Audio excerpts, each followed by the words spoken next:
and welcome to Ag PhD. I'm Brian Hefty. And I'm Darren Hefty. Thanks for joining us today. As the weather starts to cool down a little bit in the fall, I sure think about the best time of year to kill weeds once and for all. It's fall pasture spraying time. We'll give you all the best options today. Well, one of the most important things you can do on the fall is some soil testing, and a test that you have to get when you soil test is called base saturation. We'll talk about that on today's show. You know, we've got weeds to control all the time. We talked about pastures, but our weed of the week can pop up anywhere. We'll show you how to get it under control. But first, here's this week's Farm Basics.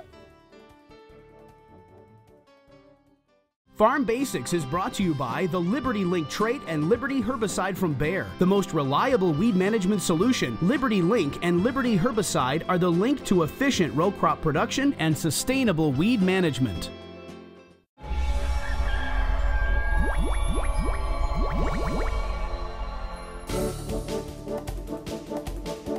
One of the most misunderstood topics in agriculture today is drain tile. So today on the show, during our Farm Basics time, we want to talk about what is drain tile exactly and what does it do? Well, when you think about drainage tile, what it really is it's plastic tubes with little holes in them to let excess water in the soil move into that hose and move away. Look at your house or any building in town. If it's been built in the last century, chances are there is drain tile right around the foundation walls. The reason why is as water moves up and that water table rises after we've had too much rainfall for a long period of time, then the drain tile can fill from the bottom up, and then that water moves through the pipe and into our sump pump, and we can get rid of excess water before it soaks our basements. When we look at drain tile out in fields, it works much the same way. It's not the water coming in from the top, it's water that comes up from the bottom, so we can move it out of the way so it doesn't kill off our plant's roots. So in other words, drain tile doesn't just run anytime it rains, it only runs when the water table rises above the level of the tile line. And that's probably the first thing that most people don't understand. So it's the same thing around your house. It's the reason why you want to have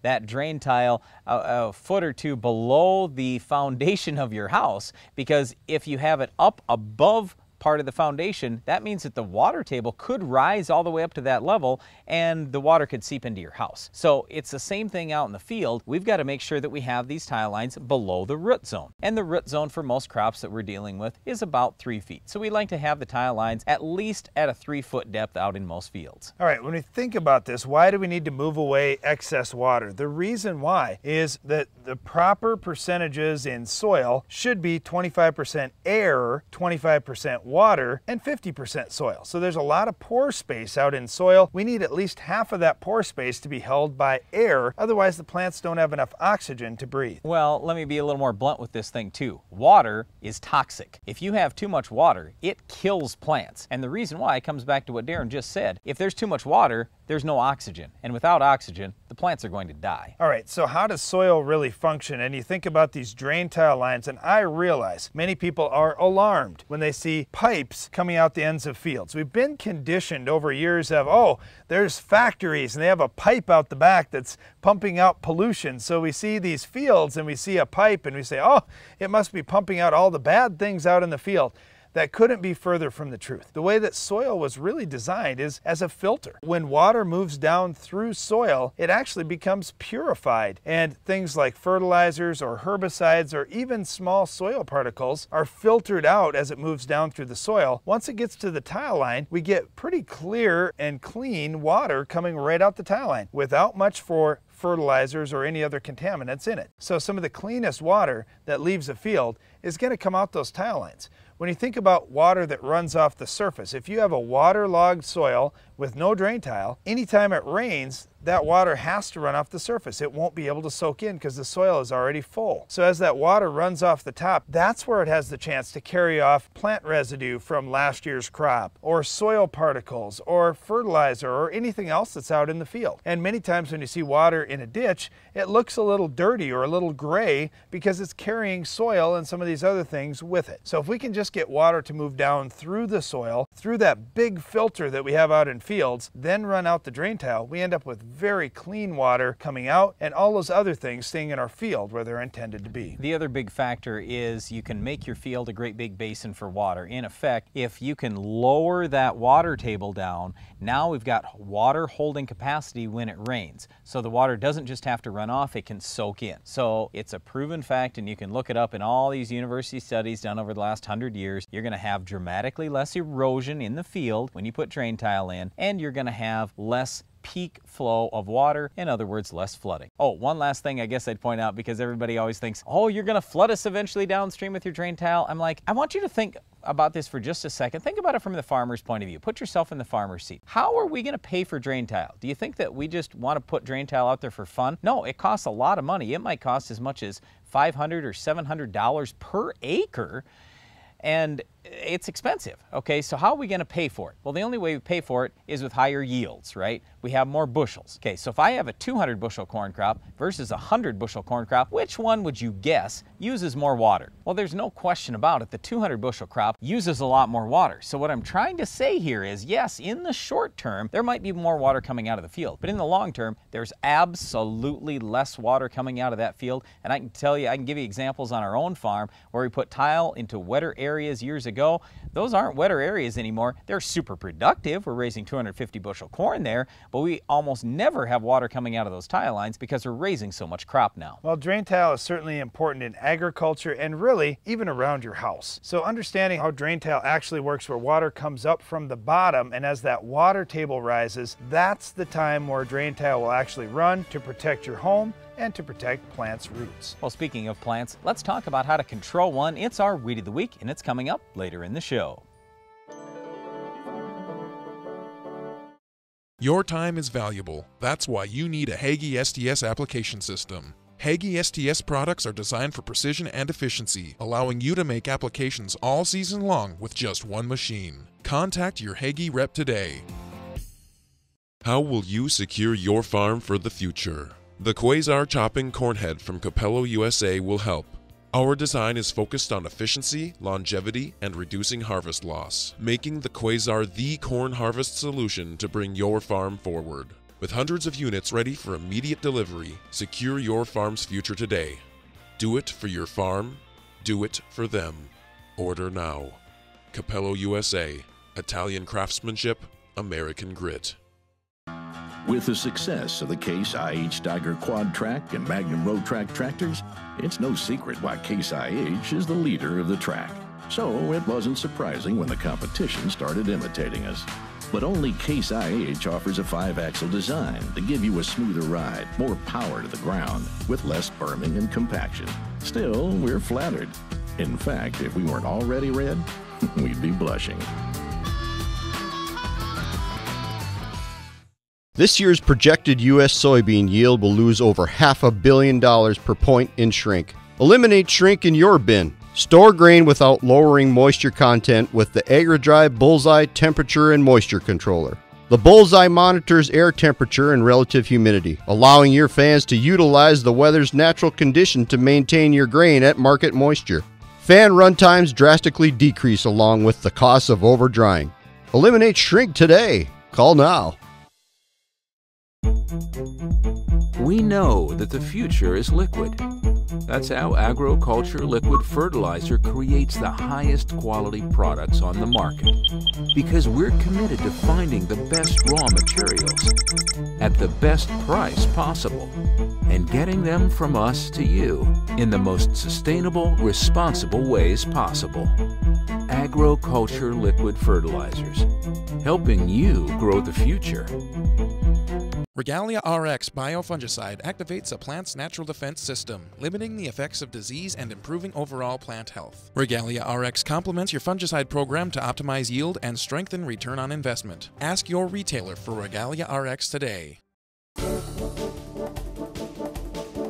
A lot of people say that fall is the best time to spray out in the pasture, and that's partially right. I like fall, Darren, except for if frost comes too early. Here's my point. I want you to spray at least a little bit before your first hard-killing frost. That's where you get the very best performance on any of those weeds out in your pasture. Well, early fall is the best time to spray. Yes, I agree with Brian. Late fall, that kind of limits your options and limits really the productivity of that spray. So when we look at early fall, plants are really growing fast. They're trying to bring in water and nutrients down into that root system so they can survive through the winter. We're talking about biennial plants and perennial plants, which are really the toughest weeds to control out in pastures. So here's your shot to put a herbicide on that can potentially move with that water and nutrient transport down into the roots and kill that plant completely. Our number one suggestion for perennials, biennials, if you just say, look, I got a whole bunch of different weeds out there, is going to be Tordon. Tordon's a great product, but the problem with it is it lasts a long time in the soil, so you don't want to use this on a pasture that might go into crops in the next few years. There's also Milestone that's excellent on thistles. There's Chaparral that's good on woody species. There's Remedy that's not a restricted use product that is good on woody species but doesn't have the longevity that the Tordon does. So there are a lot of different options out there, but to take that a step above and beyond, I think not only about how are we going to kill the weeds with these herbicides, but how are we just going to have more grass out there. So one thing I've been talking to farmers about is, you know, there are plant growth hormones that naturally exist in plants. If you put more of the plant growth hormone on, especially in colder temperatures, you can get more grass,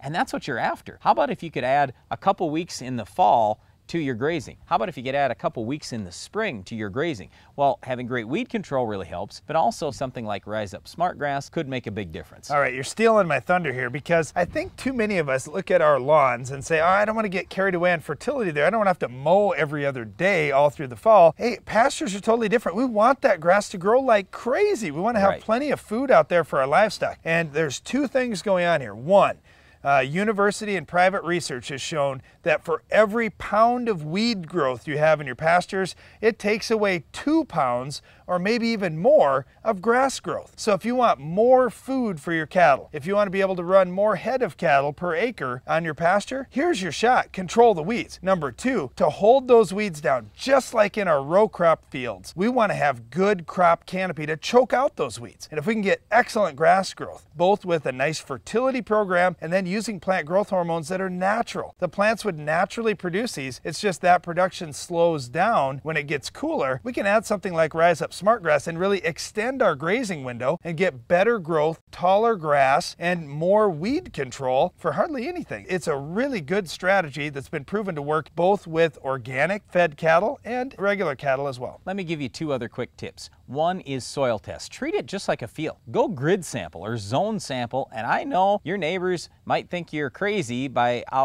being out soil sampling your pasture, but do it. It's going to make you all kinds of money because now you know where to best invest your fertilizer dollars in your pasture ground. Then the next thing is you want to focus on rotational grazing each year when you've got your cattle out there. So you do those couple of things. You follow with good weed control, using some Rise Up Smart Grass or some plant growth hormone, and you can have the best pastures you've ever had in your life. Well, once again, pasture management is incredibly important, especially in today's times. We want to get the most grass possible. We want you to get the most grass possible. So just follow some of these tips, and this next year should be your best year ever. Well, it'll certainly be your best year ever if you can wipe out weeds for good, and especially if you've got a weed like our Weed of the Week. Can you identify this week's weed? Looking to maximize yield? Quick Roots from Monsanto Bioegg is a microbial seed inoculant that allows the plant root to explore a greater volume of soil, the key to higher yields. Quick Roots continues to generate yield response on corn, soybeans, wheat, and more, and is applied to the seed so the live microorganisms go right to work enhancing seedling vigor, increasing the uptake of certain nutrients including NPK, and expanding root volume. Maximize yield on your farm this season. Get Quick Roots today. A farmer's attention to detail is what makes the difference. You take the time for service management because you know how vital it is to your operation. You service your field like everything else because soil sampling makes all the difference and gets the results you want. Download the app Soil Test Pro and start grid sampling today. Keep your farm growing strong. The more you test, the more you know.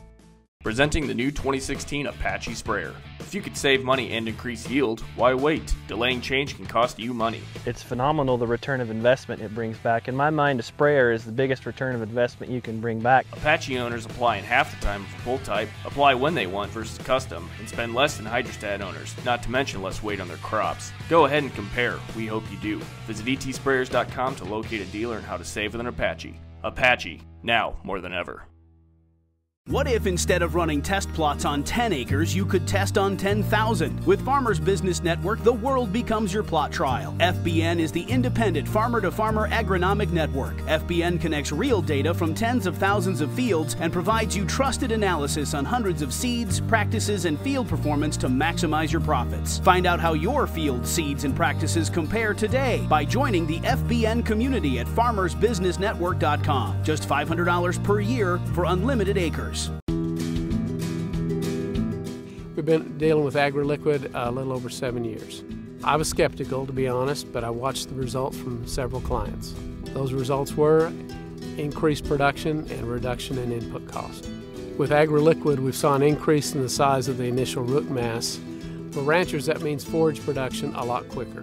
AgriLiquid works. The bottom line is profitability.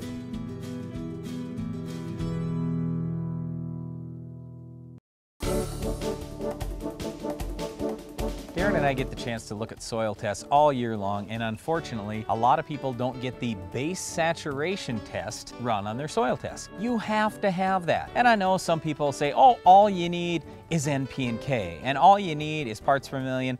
Well, they're wrong. You've got to have everything if you're going to raise a great crop. You've got to really understand your soil, and having the base saturation test helps you along that way. Plus, if you want to get a second opinion, it's just good to have another test on there to look at. Maybe you subscribe to the old theories of, well, all I need is this. You know what? If that's all I'm looking at is parts per million, I really can't give you a good recommendation. I can't even tell you if your recommendation is good or not. When I have base saturation, I can tell you, hey, you know what? Yeah, you've got a high parts per million of this, but you would still benefit by putting more out there. And here's the thing. Soils vary so much from one end of the field to the other, and certainly from one state to the other or one country to the other. And by having all the tests like base saturation, we can actually make some comparisons between those soils and get good recommendations regardless of where you're at. Here's the big thing, and the reason why we want the base saturation test. We want you to have a balance of nutrients in your soil. So I don't care if the normal recommendation is 300 parts per million for a certain nutrient, if you know what, you're at 300 parts per million for that nutrient, but everything else is 3 times above the level where it should be. Okay, well, guess what? Now we've got to bump this other nutrient to try to get it in balance. And base saturation helps tell you that. It's the ratio, basically, of one nutrient to all these other nutrients for 5 particular nutrients. We're talking about calcium, magnesium, potassium, sodium, and hydrogen. And here's what we'd like to have for ratios roughly in your soil. The key here is there's ranges. There isn't just one number of, oh, you have to have your calcium base saturation at 68. It's a range of somewhere between 65 and 80, depending on the other things you have going on in your soil. And depending on the crop you're raising too. So for example, if I'm raising barley, you know what? I can get by with 0% hydrogen because I can have a soil pH of 7 or even slightly above, and I can maximize yield. Whereas with corn and soybeans, I'd probably like to have 1% or 2% hydrogen in that range all the way up to 10%, simply because I want a soil pH maybe just a hair below 7. So that depends a little bit. And also, we've said for years, you know what, if you improve your magnesium levels in soil, that's going to help tighten up a loose soil. So let's say I had a sandier soil, I might want more magnesium out there. I might want to be close to 18% or even 20% magnesium. Whereas if I've got a really heavy clay soil, high cation exchange capacity, I probably want to get that magnesium number down around that 12-14% range, something like that. So there are some ranges here. And with potassium, we always talk about a 4 to 8% range for base saturation. We'd really like to get soils up to a 4% base saturation. If we're raising trees or if we're raising vineyards, for example, we'd like to see that base saturation potassium maybe up to 7 to 8%. Now, there's certainly a lot of things that all tie together, and we're not trying to make this complicated because, believe me, it's not that complicated. But there are some ranges on these base saturation percentages we're shooting for. If we're way below that range, we want to manage the soil to try and bring it up into the right range. And if we're way above that range, we can bring it down. Yeah, but think about it. You don't necessarily have to bring a number down in terms of parts per million. We're talking bring it down in terms of percentage, because with base saturation, these 5 percentages are going to add up to 100% every time. Hey, before I forget too, I wanted to mention on sodium, the range is 0% to 1%. We don't want to get over 1% sodium, otherwise we can have some real salt issues out there. But some crops need a little bit of sodium, so we might want to be 0.5% or something like that. It just all depends on the crop. So the big thing as we go into this fall soil sampling season is run the test. Get a complete soil analysis. You can use the free Ag PhD soil test app and get that done. Then come to our winter workshops where we're talking about how to read this soil test, how to build your own variable rate fertility maps for free, and how to actually put this into practice on your farm to make more money, raise higher yields, and just feel so much better understanding your soil. Yeah, that's at our Ag PhD Soils Clinics, and those are coming up in February. We encourage you to go to agphd.com to learn more, but they are free events, and literally in one day we will train you start to finish on how to read a soil test. So this fall, get the information. This winter, we'll explain it. Understanding your soils is critical to your success, and so is weed control. We'll show you how to stop our weed of the week coming up next. The Weed of the Week is sponsored by the Enlist Weed Control System from Dow AgroSciences, a new herbicide and trait system that will build on glyphosate. Farming isn't just in the land, it's in you. Take control of weeds like never before. Enlist builds on the Roundup Ready system, combining proven control of a new 2,4-D and glyphosate in Enlist Duo herbicide. Protect what matters without changing the way you farm. Talk to your seed or crop protection supplier today.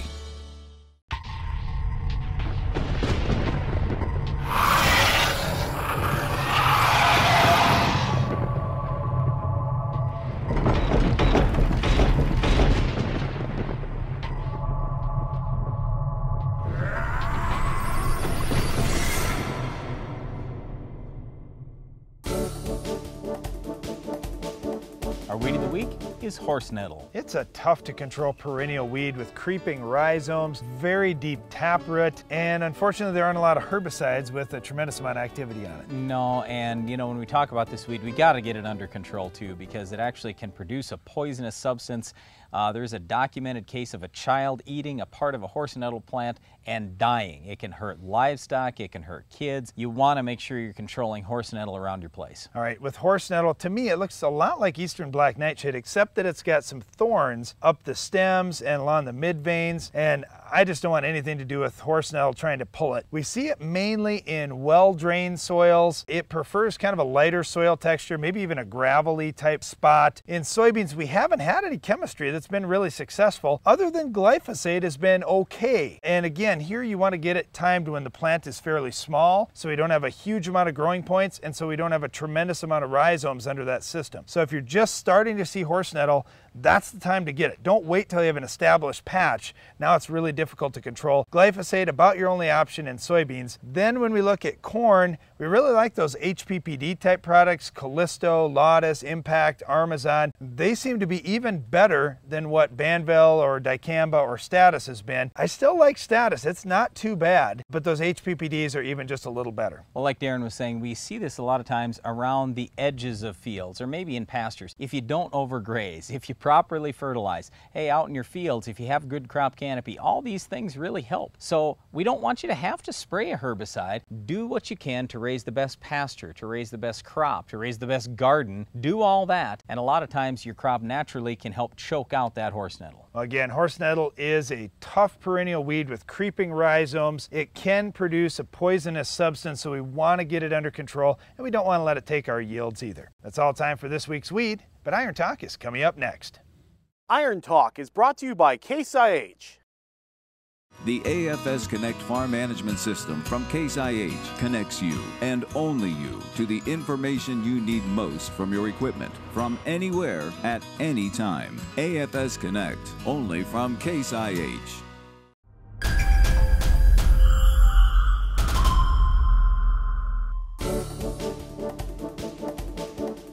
Well, weed control is important, but with perennial weeds, tillage can cause you problems. We'll explain in today's Iron Talk.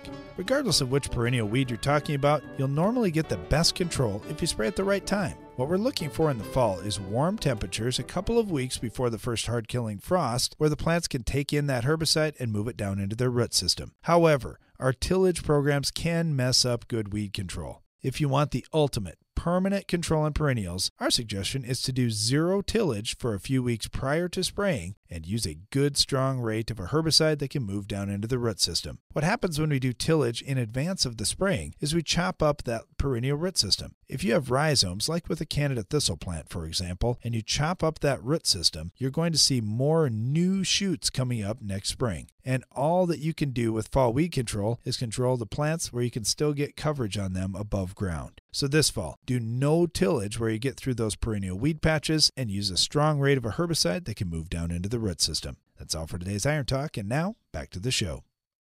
Dirty work pays. That is if your dirty work includes a Soil Max Gold Digger tile plow. Soil Max tile plows feature zero deflection technology. With the only tile plow factory paired with Ag Leader's IntelliSlope control system, you eliminate the need for grade calculations and lasers. So make your next investment in a Soil Max Gold Digger. Better yield, longer planting and harvest windows, better water management is all yours with Soil Max. Visit soilmax.com.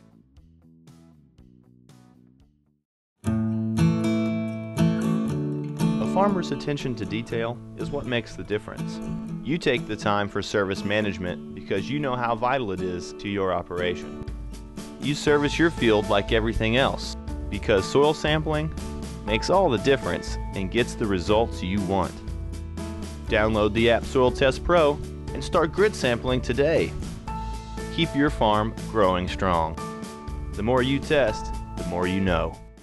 I've been involved in developing new technologies in agriculture for over 3 decades. The changing times demanded that we develop new and better equipment. Dry powder applications on seed can only be highly successful if they can be easily, effectively, and accurately applied to the target. That's where our company, Changing Times and CT Applicators, come into the picture. The innovative CT Applicators are designed to give you the most accurate application of products such as talc, soybean inoculants, or other dry products. Remember, CT Applicators for the changing times. There are no marks of conflict lining this landscape. No echoes of economic hardship. Just the unmistakable murmur of Mother Nature's hand. In the perennial quest to outperform, ensure your crop gets the nutrients it craves with a Veil Phosphorus Fertilizer Enhancer.